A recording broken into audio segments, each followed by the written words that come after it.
Kantu bat egin nuen eta izoiekin, idatzi nituen izoiekin, hasi nintzen jostaketan bezala, eta egin nituen 5 kanta.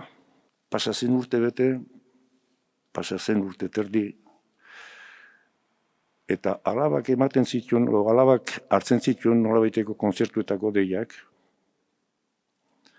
Eta egun batean, kontzertu zerrenda bat aurkeztu zidan desan zidan. Jakin nahi dute zertan zaren. Azteko asboi baduzu nola ez. Piskat ataka baten sartu nion eta orduan esan nion. Bueno, esaiezu baietz, nolabait hasi berko duguta. Nolabait hori buruan halako malda baten moduan gelitu zitzegan, maldan gora hasi nintzen. Erabaki nuen 60 urteko kantagintzari amaiera ematea.